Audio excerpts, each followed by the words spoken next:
Ser podcast.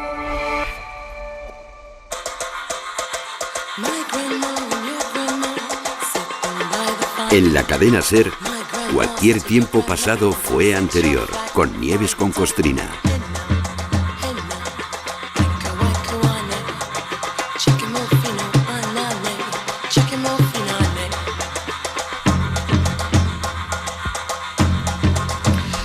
Año de 1700, 3 de la tarde del 1 de noviembre, inmejorable día para morirse. Y ese día murió el rey de España, Carlos II. Tenía 38 años y ya eran muchos, muchísimos, porque prácticamente llevaba 38 años muriéndose. Se largó así el último de la dinastía de los Austrias, mientras su médico, entusiasmado, afilaba el cuchillo para abrir esa piltrafilla de cuerpo y averiguar cuál de las tropecientas enfermedades que aquejaban al rey por fin lo había matado. Por aquel entonces ni era costumbre hacer autopsia a los reyes ni a nadie, pero bueno, es que a este había que hacérsela. Lo que tuviera ese hombre ahí dentro debía de ser un parque temático para un forense. Ahí dentro no había una causa de muerte, ahí había 347 causas por lo menos, aunque lo que buscaban los médicos sobre todo era el origen de su esterilidad. Esto no se entiende, porque con la evidencia de que solo tenía un testículo y encima atrofiado, no hacía falta saber nada más, eso se sabía desde que nació. Mientras estuvo vivo, la culpa de su impotencia se achacó, como no, a sus mujeres. La minusvalía testicular la sufría él, como no podía ser de otra manera, pero bueno, la culpa era de ellas. Luego se creyó que había sufrido un hechizo y por último, y esto es gracioso, un cura le convenció de que el origen de todos sus males estaba en que no se había despedido de su padre en el lecho de muerte. Pero ¿cómo iba a despedirse el chaval de su padre si Felipe IV murió cuando Carlitos tenía 4 años?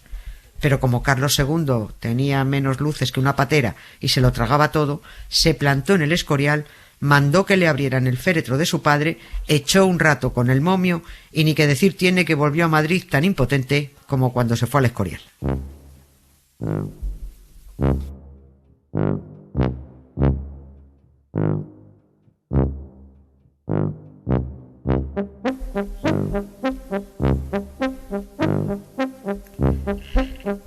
Esto hoy va de reyes muertos, que montan la de Dios cuando se mueren porque necesitan aplausos de la plebe hasta cuando ya no los pueden oír.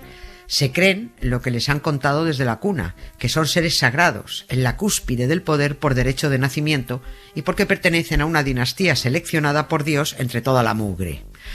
Por eso a la hora de morirse quieren grandes fastos y grandes gastos, grandes muestras de dolor y mucha parafernalia. A todos los reyes a lo largo de nuestra historia se les llena la boca de humildad a la hora de morirse. Redactan sus testamentos con intenciones austeras, con propósitos sobrios, pero no. En el fondo, todos son como el dueño de Parque Jurásico. No reparan en gastos porque pagamos nosotros. Cierto que Austrias y Borbones establecieron una serie de protocolos funerarios reales, unos pasos a seguir. El cortejo tenía que ser así y no asá, había que dar tropecientas mil misas por cada uno, había que instalar los túmulos de tal o cual manera, el cuerpo tenía que entregarse aquí y no allí, pero no se trata de contar esto porque esos protocolos son un peñazo. Bueno, menos lo de los túmulos, que verán lo que nos tiene preparado en su sección de arte Ana Valtierra. Primero demos un repaso a vuela pluma para resumir en pocas palabras las peripecias funerarias de algunos, solo algunos, reyes y reinas de las coronas de Castilla, de Aragón y de España, aunque solo sea para demostrar lo extravagante que puede ser este asunto de reyes muriéndose. De algunos de ellos ya hemos hablado en otros programas y con otros no nos extenderemos porque merecen su propio y amplio espacio, pero el resumen sería más o menos como lo que viene a continuación.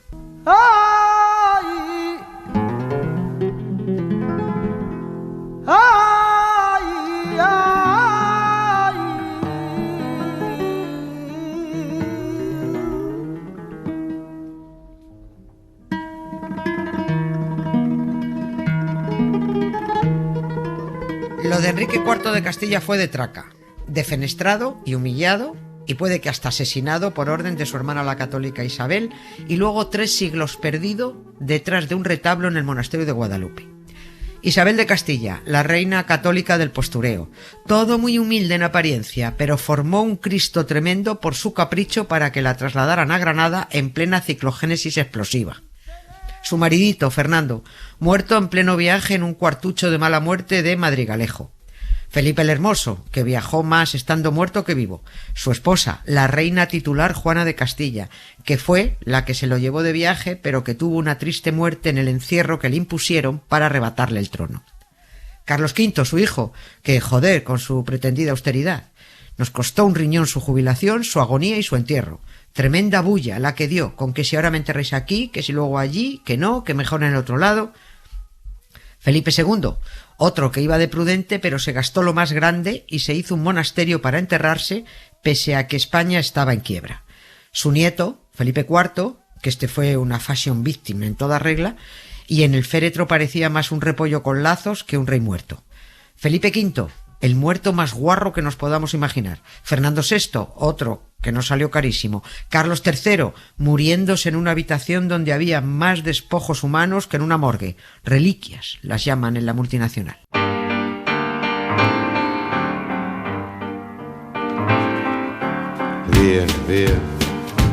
Vieni via di qui. Niente più ti lega a questi luoghi, neanche questi fiori azzurri. Via. Suma y sigue. Carlos IV, uno que se murió donde se debería también morir Juan Carlos, fuera de nuestra vista, y casualmente, fíjate, murió donde nació el otro, en Roma.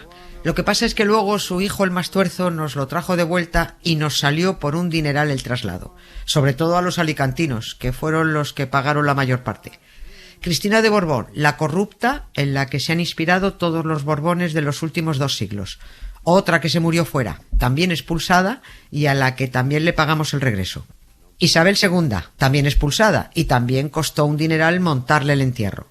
Alfonso XII, con este hubo mucho teatro funerario. Alfonso XIII, otro que se murió fuera y también nos costó un pastizal traerlo porque su nieto Juan Carlos no repara en gastos cuando pagamos nosotros. Si han llevado la cuenta, 4 de los Borbones murieron fuera de España porque fueron expulsados por maleantes. Y esperemos que eso mismo le pase a Juan Carlos, aunque no pare de dar la brasa para instalarse en España porque quiere morirse aquí, cuando al bribón habría que incinerarlo y esparcirlo en las aguas del Golfo, que sería lo suyo. Está claro que hay mucha tela que cortar con tanto muerto, pero vamos a ocuparnos solo de unos pocos y a paso ligero, empezando por la hipócrita Isabel la Católica. Murió en 1504 en Medina del Campo, en Valladolid, y no dejó nada a la improvisación. En su testamento dictó lo siguiente: quiero que mi cuerpo sea sepultado en el monasterio de San Francisco, que está en la Alhambra de la ciudad de Granada, con el hábito del bienaventurado San Francisco, en una sepultura baja, que no tenga bulto alguno, salvo una losa con las letras esculpidas en ella. ¿Un hábito franciscano? ¿Por qué? ¿Para qué? Yo te sigo, te improvisa, si va lento o si vas deprisa, nunca te enteras que soy tu sombra y esa es mi manera. Pues por puro postureo. Los hábitos podían ser de franciscanos o de dominicos o de cualquier otro, cuestión de gustos. Pero los franciscanos, una orden mendicante, eran los más demandados porque se consideraban los más humildes y precisamente por ello los más poderosos elegían ese hábito franciscano. Era como un engaño de última hora. Hemos vivido una vida sin que nos falte de nada, humildad cero patatero, pero ahora que nos morimos y vamos al encuentro con Dios, que nos vea sencillitos, a ver si cuela. Y a Dios le da igual, porque ni está ni se le espera. Había una enorme demanda de hábitos franciscanos, porque tenían que ser usados. No valía ponerle al muerto un hábito nuevo. Lo tenía que haber llevado puesto un fraile como mayor señal de devoción. Y si estaba sudado, pues digo yo que mejor que mejor. Esto del hábito siguió de moda hasta Felipe III incluido, aunque Felipe II y Carlos V prefirieron sudario. Digo yo que Carlos V, un finolis procedente de la corte flamenca del brilli-brilli y todo un emperador sacro, no se iba a poner la guarrería de hábito, encima usado. Y Felipe II porque quiso que lo amortajasen de manera idéntica a su papi, con una sábana encima de la camisa y que le atasen al cuello una cruz de palo. El rey Felipe II murió en su cama del monasterio del Escorial en septiembre de 1598, pero no antes de que su entierro estuviera perfectamente organizado. Dispuso cómo debía ser su féretro y exigió que estuviera terminado para darle el visto bueno. quiso que se construyera un ataúd de plomo que cerrara herméticamente y evitara los malos olores. Ataúd que luego debería introducirse en otro realizado con un tipo de madera muy especial, la del árbol del paraíso. Ocurrió algo espectacular. Fuimos poco a poco elevándonos y exactamente a la vez nos hundimos en la tierra más y más. Resulta que con la madera de este árbol se construyó un galeón portugués que estuvo olvidado y pudriéndose en el puerto de Lisboa. El rey, 20 años antes de su muerte, compró el galeón portugués, 5 llagas se llamaba, e hizo que lo llevaran al Escorial. Con la madera del barco se hicieron cruces, bancos, vigas, y estando en su lecho de muerte pidió que una de las vigas de esa madera, que había sido la quilla del galeón, se convirtiera en tablas para su ataúd. La verdad es que no hay como ser rey para pagarte todos los caprichos, por estúpidos que sean. Se murió por fin Felipe y dejó de dar el follón, o eso parecía, que cuando abrieron el testamento y leyeron los oficios religiosos que dejó dispuestos, no podían creerse lo que pedía. Ordenó 62.500 misas, y cuando se hubieran celebrado, otras 6 misas diarias, más 24 de requiem en los aniversarios de su nacimiento y muerte, más otras muchas que resultaría largo de relatar. La puntilla la dio Felipe II al pedir que jamás dejara de haber 2 frailes jerónimos rezando permanentemente frente a su sepulcro. Falta documentación respecto al tiempo que aguantaron los jerónimos con tal capricho, pero está claro que acabaron mandando al guano al rey y a sus misas, porque si pasan por el Escorial, allí no hay 2 frailes frente a la tumba. Estarán atendiendo a los niños. El siguiente en reinar fue también el siguiente en morir, Felipe III. ¿Qué dirá alguien? Hombre, pues evidente, reina un rey, se muere el rey, entra otro rey, que será el siguiente en morirse. Pues no, no es tan evidente. No al menos a partir de 1700, cuando entró a reinar la despiporrada dinastía de los Borbones. Si quieren les hago las cuentas. Felipe V reina y dimite, pone a su niño, Luis de rey, y Luisito va y se muere. Ya tienen a uno que se murió con el anterior rey todavía vivo. Otra, Isabel II, expulsada por corrupta. Acabó reinando su hijo Alfonso XII, que casca antes de tiempo, y ahí tienen a otro que se murió con la anterior reina aún viva. Y otro caso más, Juan Carlos I, abucheado y arrojado del trono. Corre turno y nos encajan a Felipe como rey, y llegará el momento en que Juan Carlos se muera con el anterior rey aún vivo. Y por cierto, cuando Juan Carlos muera, Alfonso XII seguirá ostentando el título del último rey que murió reinando. Me gusta recordar este detallito de vez en cuando. Hace ya 141 años que en España no se muere un rey reinando. ¿Será porque no paramos de echarlos?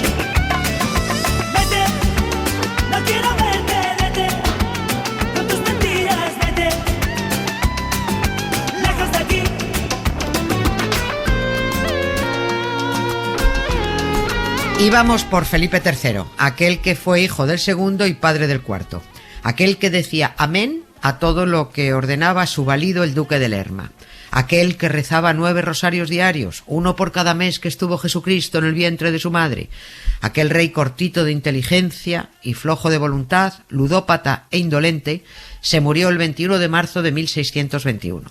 Le faltaban menos de un mes para cumplir los 43, porque había nacido el 14 de abril. Una pifia más en su biografía, nacer el día de la República. Corre por ahí una versión de la muerte de Felipe III que es más falsa que un euro de madera, y fue la que propagaron los viajeros extranjeros para mofarse del absurdo y exagerado protocolo en la corte española. Lo de la rígida formalidad es absolutamente cierto, pero no lo es que esa fuera la causa directa de la muerte de Felipe III. Lo cuento, pero es mentira. Estaba el rey en sus aposentos, junto a un brasero, cuando 2 miembros de la corte se percataron de que los vapores lo estaban atufando. Lo suyo hubiera sido sacarlo de allí, darle un par de sopapos, despabilarlo y decirle ¿estás tonto o qué? Pero al rey no se podía dirigir cualquiera, y nadie, salvo su primer asistente, podía tocarlo. Así que el rey acabó atufado mientras buscaban a la persona adecuada. Se dijo que por culpa del monóxido de carbono al rey se le metieron unas calenturas en el cuerpo que lo mataron días después. Es verdad que Felipe III murió por unas fiebres, pero provocadas por una infección de la piel, y aunque lo del brasero sea literatura, da igual, porque a Felipe III le pega todo. ¿Era tan pavo? Fuera o no por el tufo del brasero, Felipe III cayó en la cama y ya no hubo quien lo sacara de allí. Eso sí, estuvo muy bien acompañado. Siguiendo la costumbre de su padre, Felipe II, se hizo rodear del mayor número de reliquias posibles, y como su progenitor era un coleccionista digno del libro Guinness, en los aposentos del rey había brazos, piernas, dedos y cabezas de un montón de santos que no hicieron absolutamente nada por él, afortunadamente.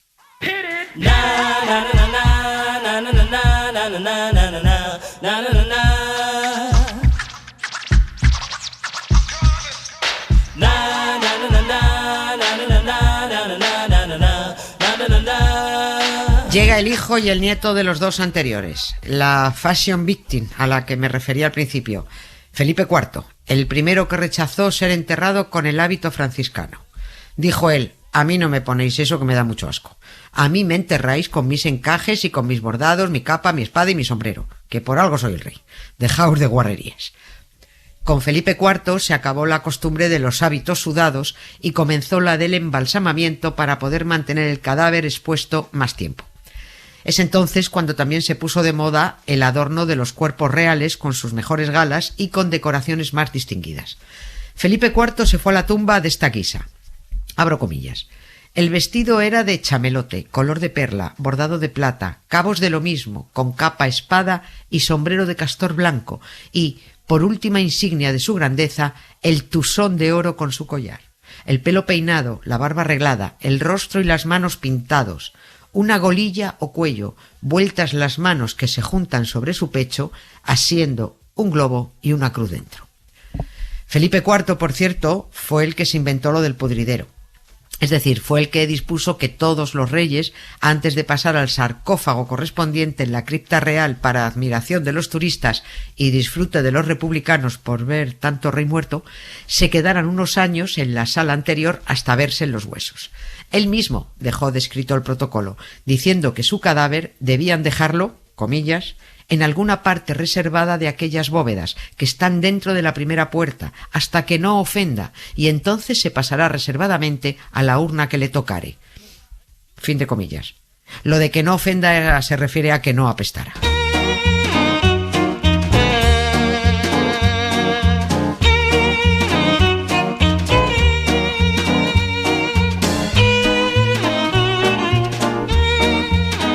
Y la verdad es que Felipe IV tardó en apestar, porque parece que lo embalsamaron muy bien. Ya hemos dicho que su hijo Carlos II fue varias veces a verlo al Escorial y pidió que le abrieran el féretro para ver si se le curaba la impotencia. Esto de abrir los féretros de los antepasados fascinó no solo a Carlos II, sino a varios más. Yo creo que aquí había curiosidad morbosa. Ya hemos dicho que Felipe II lo hizo con su padre, Carlos V, pero es que Mariana de Neoburgo, segunda esposa de Carlos II, pidió que le abrieran el de su antecesora, María Luisa de Orleans. Y Carlos II también mandó abrir el féretro de su madre, Mariana de Austria, porque le dijeron que permanecía incorrupta. ¿En serio? ¿Sí? Quiero verlo. El piltrafilla bajó al pudridero para comprobarlo, ordenó descerrajar el ataúd de plomo y, comillas, tocó por sus propias manos dicho cuerpo, carnes y ropa, sin que se reconozca corrupción ni mal olor. Quedó tan fascinado el rey que días después repitió la operación y ordenó levantar acta al notario apostólico. Carlos II le cogió el gustillo a esto de bajar al pudridero, porque volvió a hacerlo en otoño para cotillear cómo seguían los cuerpos de su madre, de su primera esposa y de Juan José de Austria, su hermano bastardo. Las dos mujeres estaban de buen ver, pero cuando se abrió el de Juan José, madre mía, soltó tal peste que todos salieron por pies del pudridero.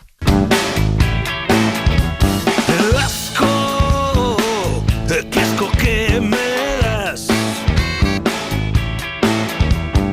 ¡Asco! ¡Qué asco que me das!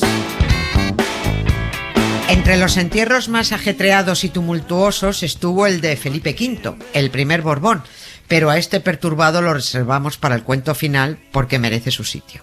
Y el resto de reyes que se nos han quedado fuera ya irán cayendo, porque sus historias funerarias son tan jugosas que no debemos espabilarlos en un rato. Dejamos reposar también a las corruptas Isabel II y a su madre, Cristina de Borbón, y a Victoria Eugenia, que ésta se murió cual plebeya en un chalet de Lausana y fue a dar con sus huesos a un vulgar cementerio suizo. Por cierto, que Isabel II murió en abril, y también en abril murió su marido, el rey consorte Francisco, y también Victoria Eugenia, y Juan de Borbón, y Alfonso XIII salió expulsado, y Juan Carlos se rompió la cadera, y Froilán se pegó un tiro en el pie. No parece que abril sea un mes propicio para los Borbones. A ver qué nos depara el siguiente. Historias con sonido. Cara A. Con Emma Vallespinós. Turno ahora de la música, de la primera de las historias con sonido, por supuesto, con la que sabe de esto, con Emma Vallespinós. Hola, Emma. Hola, Nieves. Hoy hablamos de muertes en palacio y en nuestra cara A escucharemos uno de los muchos ejemplos de piezas musicales compuestas para funerales de reyes y reinas. He escogido una de las piezas de la música para el funeral de la reina María, compuesta por Henry Purcell. La reina María II lo fue de Inglaterra, Irlanda y Escocia y murió de viruela con poco más de 30 años en diciembre de 1694. Purcell compuso para su funeral, que se celebró en el mes de marzo del año siguiente, algunas piezas musicales para la procesión fúnebre y parte del servicio funerario, música que, por cierto, utilizaron al año siguiente para su propio funeral. Sí, y otro por cierto, porque la marcha fúnebre de Purcell fue reelaborada como parte de la banda sonora de La Naranja Mecánica de Stanley Kubrick en 1971. Aquí escucharemos la original. Pues oye, como sé, no sé si será esa, pero como sea la que suena La Naranja Mecánica durante la terapia del Malcolm McDowell, esa, se me van a venir a la cabeza los ojos esos abiertos, joder, no sé. Vamos allá, a ver si es esa.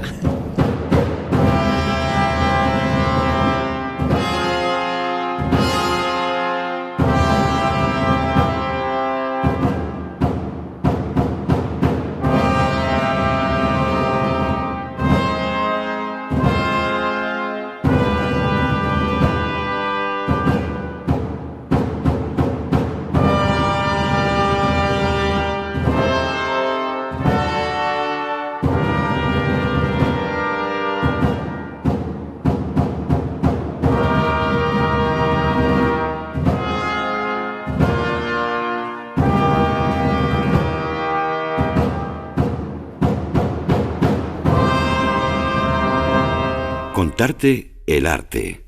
Ana Valtierra. Wash all the pots and linens, find a psychoanalyst,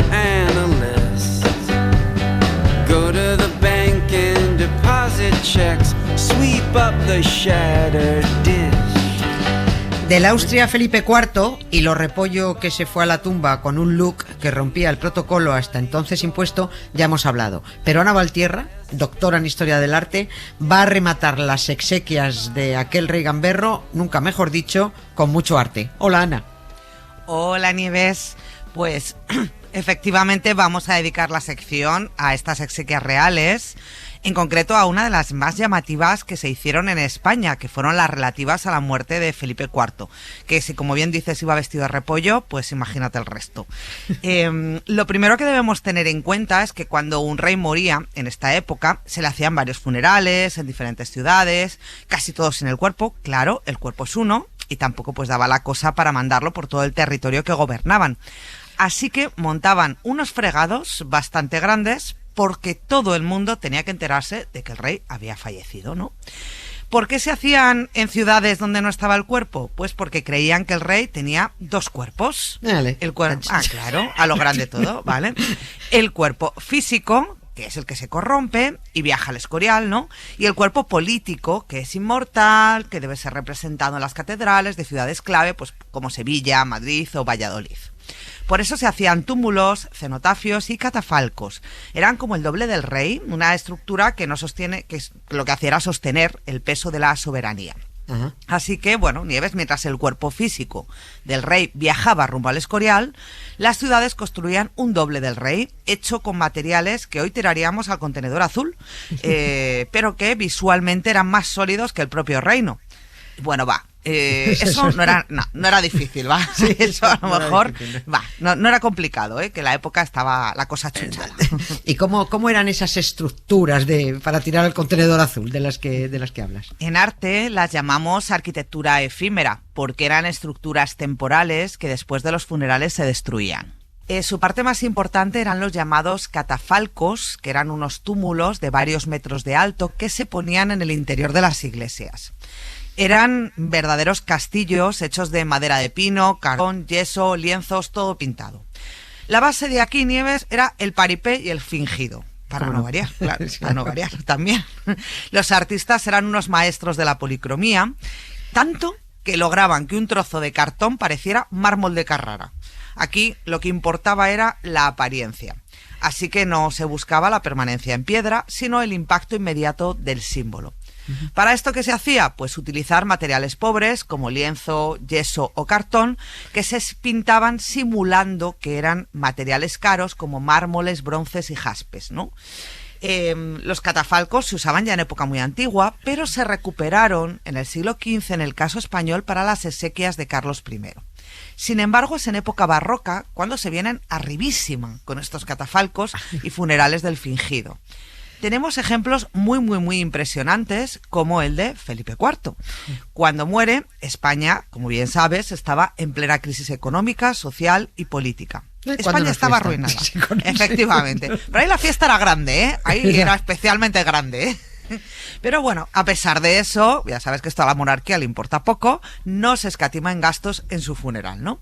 Sus exequias se hicieron en la iglesia de la Encarnación de Madrid. Y para montar todo el paripé se contrató al arquitecto Sebastián de Herrera Barnuevo. Él fue quien diseñó una estructura que era un prodigio de la ingeniería de la época. Oye, ¿qué es lo que hace? ¿Qué hace este arquitecto en cartón piedra para que sea considerado tan prodigioso? Pues construyó un catafalco, atenta a esto, donde lo más impresionante era la iluminación. Sebastián de Herrera Barnuevo no se va a andar con chiquitas. Lo que va a hacer es colocar más de 400 hachas de cera que no eran precisamente hojitas de tarta, y tanto que sí, sino cirios gruesos de varios kilos cada una. Y cerca de 100 lámparas de aceite adicionales. Venga. Si sumamos todo, imagínate, el percal, el catafalco de Felipe IV en la iglesia de la Encarnación contaba con unos 500 puntos de luz. Así que tú imagina, Nieves, 500 llamas ardiendo simultáneamente bajo una estructura de madera seca y tela pintada con aceite y cartón. Bueno, el riesgo de que el funeral del rey terminara en la cremación espontánea de toda la corte, como ves, era altísimo. Hubiera sido un doble beneficio, a lo mejor, ¿no? Estabas pensando, te he leído el pensamiento. Doble ganancia. Sí. Entonces, por eso el diseño de Herrera Barnuevo incluía una ingeniería de ventilación para que el calor no prendiera el túmulo. Pero la cosa no se quedó ahí. Herrera no solo puso velas, sino que añadió espejos de azófar, que era latón pulido, que va a colocar estratégicamente en diferentes puntos, así que esos 500 puntos de luz real, iban rebotando en los espejos y en las superficies del falso mármol, que estaban barnizadas para que brillaran. Y lo que daba era una sensación visual de que había miles de luces, ¿no? Era un auténtico espectáculo. Me parece una de creatividad alucinante. Bueno, por no hablar del dineral que eso tuvo que costar. Pues efectivamente, barato no fue. En un Madrid donde la gente se moría de hambre, el gasto en cera de abeja, solo me voy a centrar en eso, en cera de abeja, que era la única que no soltaba humo negro y permitía ver todos los jeroglíficos del catafalco, fue absolutamente astronómico, ¿no? Se decía, fíjate, en los escritos de la época, en las crónicas, que el olor a cera y perfume de aquel catafalco se sentía a varias manzanas de la iglesia. O sea, tú imagínatelo, ¿no? Sí. ¿Has dicho jeroglíficos? Sí, que es eso de lo... He dicho jeroglíficos, efectivamente, ¿sí? Que quizá algún oyente se pregunta qué es lo que es esto, y lo explicamos, ¿no? Alrededor de esta estructura llena de velas, de espejos y de todo esto, había 40 representaciones que llamamos jeroglíficos. Científicamente, el nombre lo llamamos emblemática, de emblemas, ¿no? Y lo que eran dibujos crípticos o en clave con frases en latín. Era para unos pocos, como ves, ¿no? Cada representación tenía una imagen, un lema en latín y un poema que, por supuesto, van a ensalzar siempre al rey, a la monarquía, bueno, en fin, ¿no? Te voy a poner un ejemplo para que lo veamos más claro. Se ponía un ave fénix ardiendo entre ramas de canela. Ya sabes que la ave fénix es ese que pasado unos años pues autocombustiona y de sus cenizas nace un nuevo ave. Es decir, no necesita copular con otras aves para tener descendencia. Es la continuidad, ¿no?, en el fondo de la monarquía. Esto es un poco irónico, por lo menos, ¿no? Porque Felipe IV, hombre, sabemos que copuló. No paró de copular. No paró de copular, ¿verdad? Tuvo numerosísimos hijos ilegítimos. Algunos están en el Escorial. De hecho, medio panteón de los infantes son los hijos de Felipe IV, literalmente, ¿no? O sea que, por eso digo que un poco irónico es, ¿no? Pero bueno. Bueno, lo que se va a hacer es construir, como ves, una arquitectura de mentira para un poder que se está cayendo a trozos, porque realmente el poder se cae mucho lili, pero poco lele, ¿no? Era, pues, para entendernos, el maquillaje de un reino que se iba a pique, ¿no? Cuanto más cartón pintado y más brilli veas, peor iba la economía. Esa sería la regla para entender todo esto. Sí. ¿Y para qué servía? Bueno, pues servía, Nieves, para que el pueblo flipara. Tú entrabas ahí y flipabas, claro, es que no te quedaba otra, ¿no? Era propaganda política pura. El catafalco era una máquina de memoria, se quemaba o se desmontaba a los pocos días, pero la gente se iba pensando, no tendremos para comer. Oye, pero qué pedazo de catafalco tenía nuestro rey. Y qué vestido más bonito llevaba la reina. Es verdad, y ha cogido un bebé. ¡Qué mona es! Sí. El resumen. Sí. Bueno, los catafalcos puede que sean en realidad la perfecta representación de los reyes que sufrimos. Claro, todo parafernalia, todo postureo, todo gasto, cero utilidad. Y todo esto de Felipe IV magníficamente contado, como siempre. Muchísimas gracias, Ana. Muchas gracias. Gracias a ti, Nieves. La invitada, con Jesús Pozo.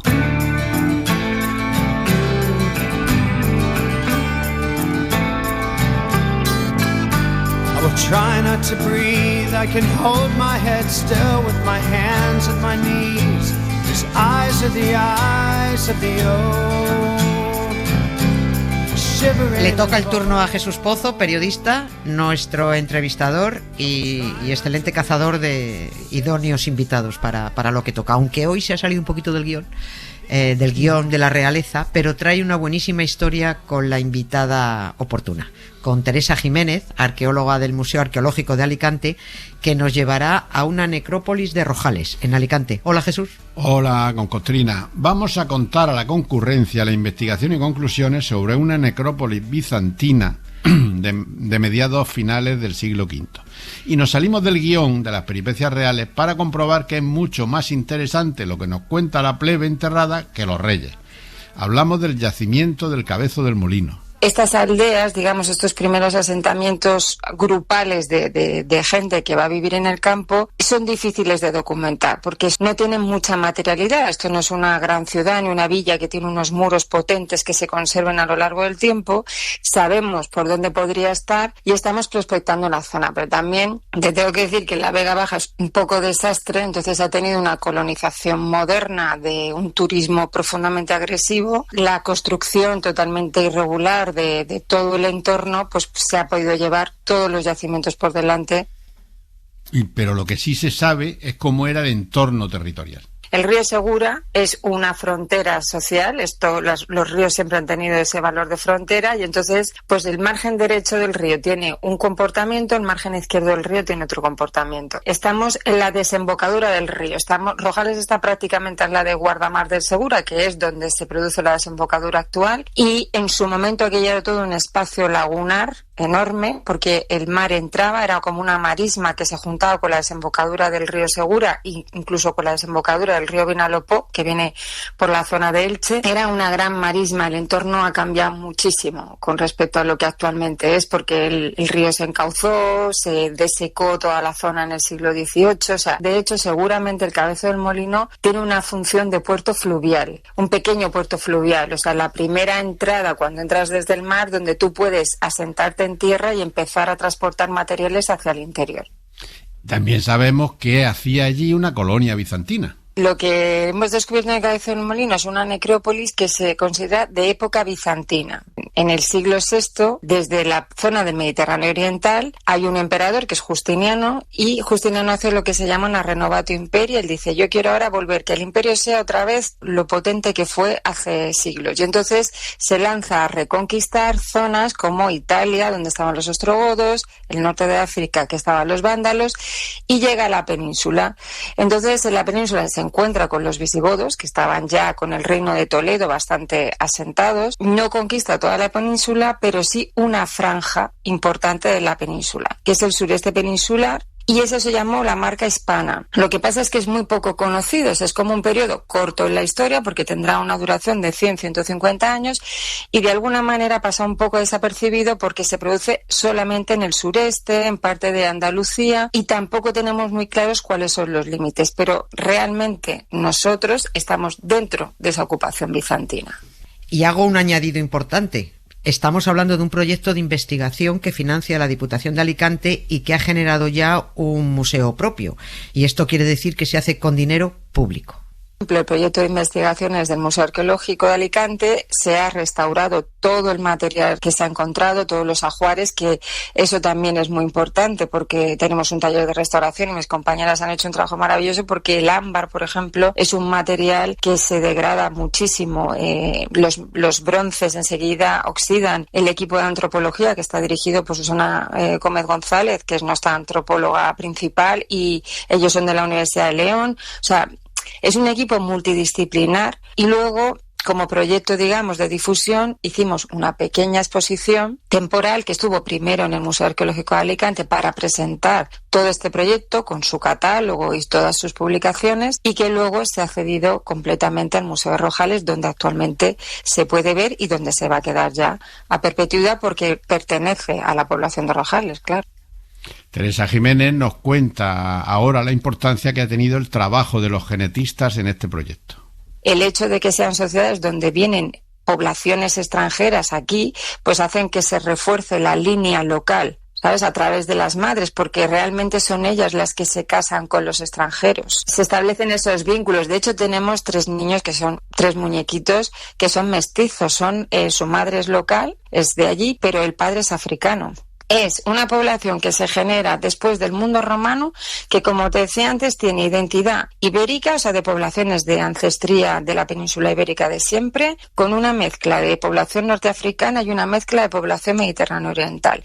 Y ese, digamos, es el gen que se genera aquí. Esa base social es sobre la que van a ir impactando poblaciones foráneas siempre. Visigodos, germánicos. Cuando llegan los bizantinos, poblaciones mediterráneo orientales. Cuando llegan los musulmanes, población norteafricana. Cuando llegan, ¿sabes? Pero la base social siempre es esa. Aunque la particularidad de esta pequeña necrópolis viene dada para nosotros por la forma y contenido de los enterramientos. Y era una necrópolis muy pequeñita, 46 tumbas es poco, normalmente este tipo de yacimientos pues tiene 100, 150, las hay hasta de 700 tumbas. Entonces algo concreto estaba pasando para que se enterrara una población tan pequeñita allí. Y allí llega también la forma de enterrarse de esta gente, y era el famoso enterramiento múltiple, cuando normalmente esto no era muy común tampoco. Pero el enterramiento múltiple además estaba relacionado entre adultos e infantiles, y eran muertes coetáneas, contemporáneas, porque había posiciones de abrazo, o sea, la gente tenía abrazados a los niños con la posición del brazo rodeando al niño. Eso significaba que la muerte era contemporánea, y adultos infantiles es muy atípico que mueran a la vez, a no ser que algo, una enfermedad principalmente, haya afectado por igual a toda la población. Claro, la siguiente pregunta es ¿qué estaba pasando en ese lugar y cuál era esa enfermedad? Pues una pandemia brutal, y este es uno de los principales descubrimientos, según explica Teresa Jiménez. Y ahí es donde nosotros, estudiando a estos individuos a través de la genética con el Instituto Max Planck de Alemania, detectaron la bacteria de la Yersina pestis en el yacimiento. ¿Qué bacteria era esta? La bacteria de la peste de Justiniano. Fue una de las grandes epidemias, de las primeras grandes pandemias de Europa. Debido a ese renovatio imperio justiniano, llegó a la península ibérica y devastó. Un 55% de los enterramientos que hay allí son menores de 14 años.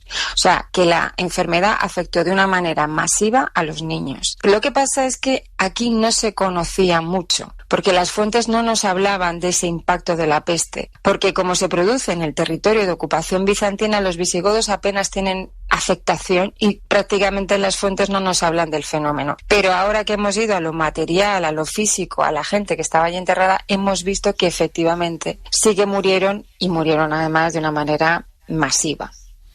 Otra curiosidad es cómo están enterrados los niños y las niñas, porque no los enterraban solos. Que estas niñas no están enterradas solas nunca y suelen ir acompañadas o de varones adultos o de otros niños. Y aquí la genética nos ha echado una mano para ver quiénes eran esos individuos. Mayoritariamente son o sus hermanos o sus tíos, por vía materna, porque hay una sociedad de carácter matrilineal y aquí el hermano de la madre es realmente el representante más importante de la familia. ¿Y por qué va con ellos? Porque esa persona seguramente será la que en un futuro funerario ya, le podría ayudar a darle el sí para poder casarse. Por eso van con ellas. No van con sus madres, no van con sus familiares de otro tipo. Los padres, desde luego, desaparecen de la necrópolis. Y más interesante todavía es cómo eran los ajuares de las niñas. Lo que hemos detectado es que las niñas entre 6 y 14 años, es decir, que ya tenían 6 añitos, por lo tanto formaban parte de la sociedad, y hasta los 14, porque a partir de los 14 eran mamás, estaban casadas y pasaban a otro estatus social, esas niñas de esa edad van a ser enterradas con un ajuar muy personal, que van a ser pendientes, collares. Los collares están formados por ámbar, por cuentas de pasta vítrea de distintos colores. En realidad, como son unas niñas que viven en el mundo rural, no tienen oro, pero los pendientes suelen ser de bronce, alguno de plata, algo de latón, y luego las pastas vítreas, digamos que son como de cristal, lo que imitan es como si fueran piedras semipreciosas. Incluso hay una niña que tiene una cornalina, que es así, que es semipreciosa y que viene de la zona del Mediterráneo oriental, porque viene de la India y viene de esos contactos.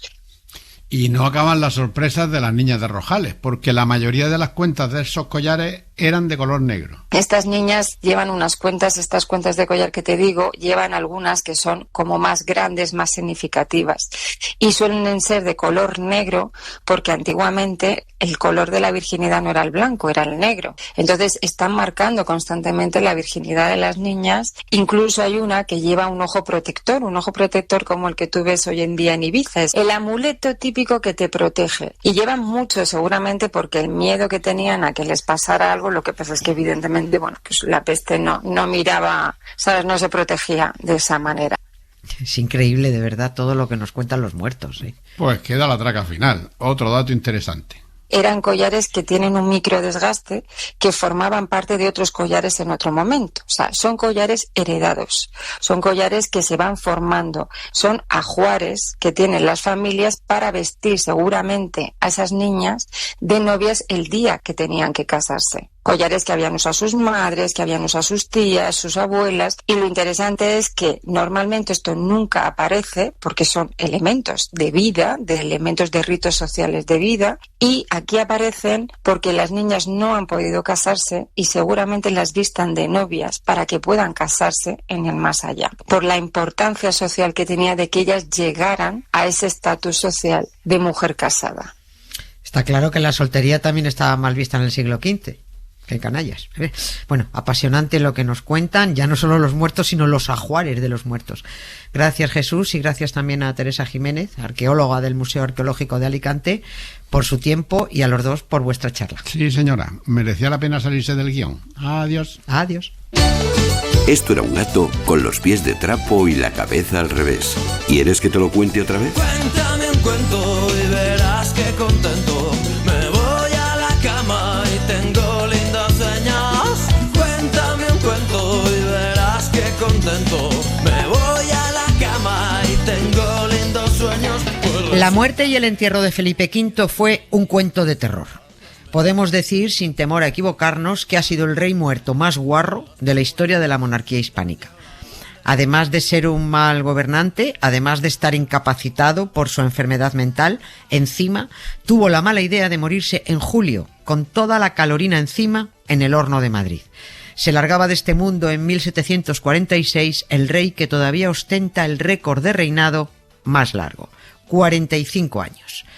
El ya defenestrado Juan Carlos vivió con la ilusión de batirlo, pero por ser un traidor a la patria se le fastidiaron las cuentas y hubo que echarlo cuando llevaba 39 años reinando. No lo olvidemos, por imposición de un dictador.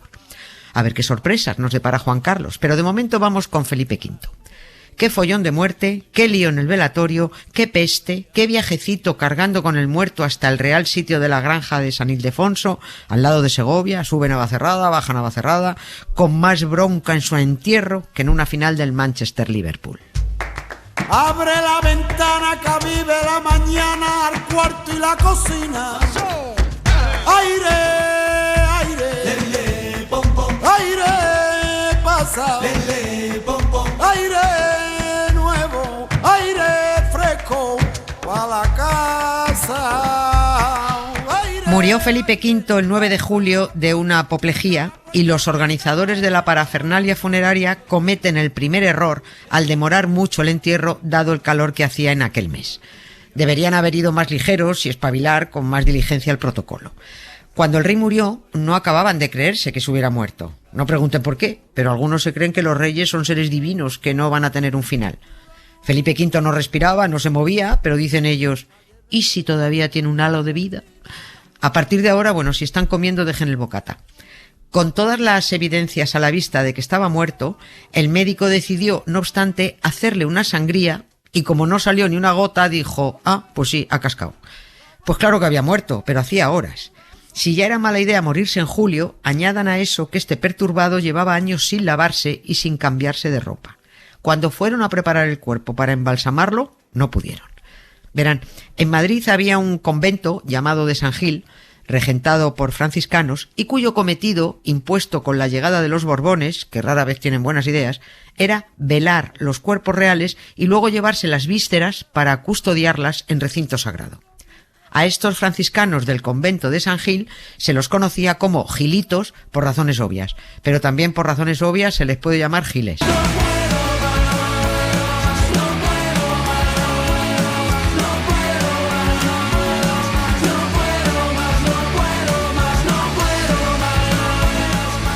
Dos días se tiraron los giles de los gilitos velando al rey y cuentan que la peste era tal que en aquella habitación del Palacio del Buen Retiro, que estaba más o menos donde está ahora el Ayuntamiento de Madrid, en Cibeles, no se podía aguantar más de 15 minutos sin caer desmayado.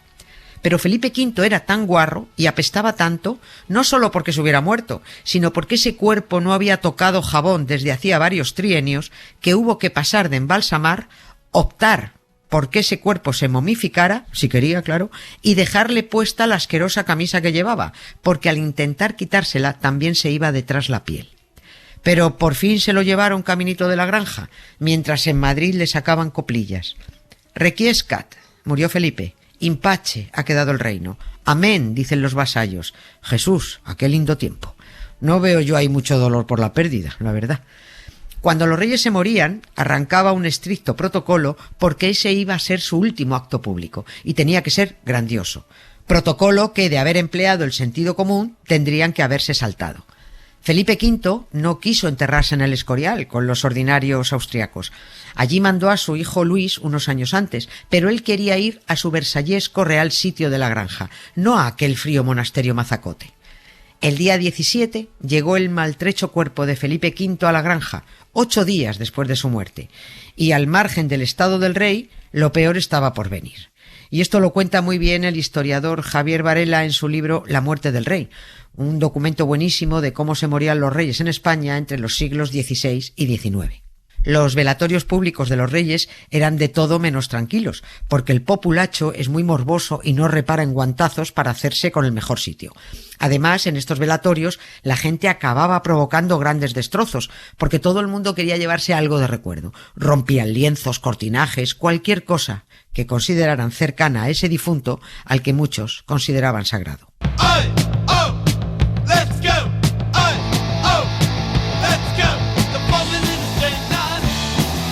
You're going through a tight one. You keep the listen that mind. Let's creep up.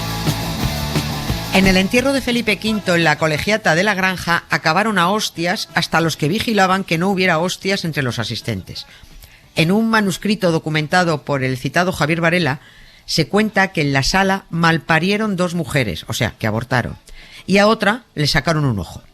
Un guardia de infantería entró al velatorio con un perro, otro sacó una pistola y disparó. No especifica si al perro o al otro guardia, pero el tiro no salió.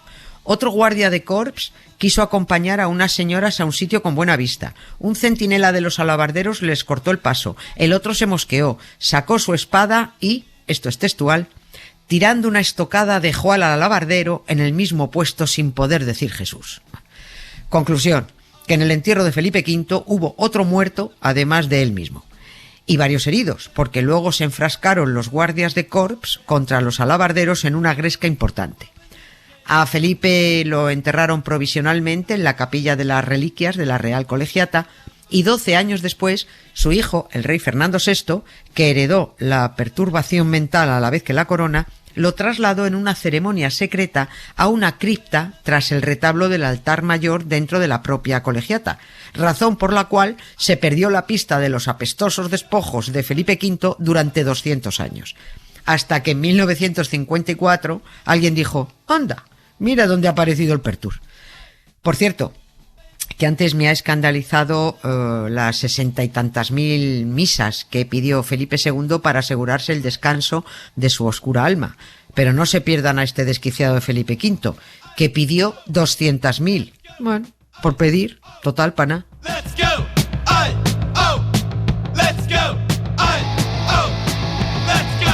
Historias con sonido. Cara B. Con Emma Vallespinós. Y acabamos como siempre, con música. Sí, podríamos haber seguido con músicas compuestas para entierros y funerales de reyes y reinas, pero no o no del todo. Hoy terminamos con la canción que interpretó un cantante en el funeral de una mujer que pudo haber sido reina, pero que tuvo el acierto de divorciarse antes. Nuestra cara B del programa es la canción Candle in the Wind, una vela en el viento, que Elton John compuso junto a Bernie Taupin, originalmente en alusión a la actriz Marilyn Monroe.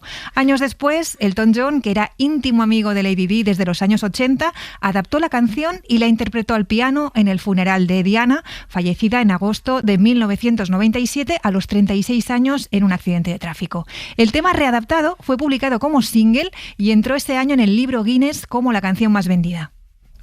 Ole, por Elton John. Que ojo para el merchandising. Qué tío. Sí. Voy a reelaborar la de Marilyn Monroe, que me vale para Lady. No, la verdad es que es chula. Sí. Bueno, la escuchamos enseguida, pero antes nos despedimos. ¿Quiénes? Pues los de siempre, pues somos inamovibles. Ana Valtierra, Jesús Pozo, Emma Vallespinós, Pepe Rubio, la técnico de sonido María Jesús Rodríguez y yo misma, Nieves con Costrina. Hasta la próxima. Goodbye, England's rose. May you ever grow in our hearts. You were the grace that placed itself where lives were torn apart.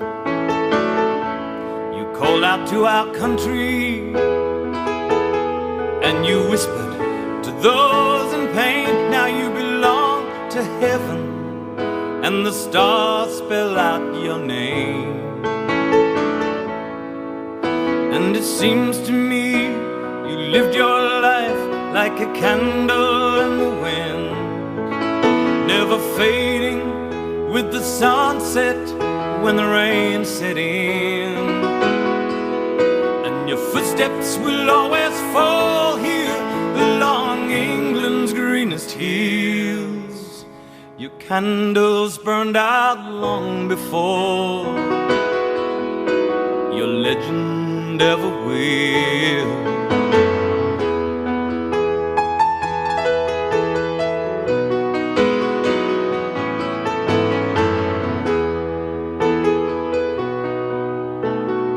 Loveliness we've lost, these empty days without your smile, this torch we'll always carry for our nation's golden child. And even though we try, the truth brings us to tears. All our words cannot express the joy you brought us through the years. And it seems to me you lived your life like a candle in the wind, never fading with the sunset when rain set in. footsteps will always fall here along England's greenest hills. Your candles burned out long before your legend ever will.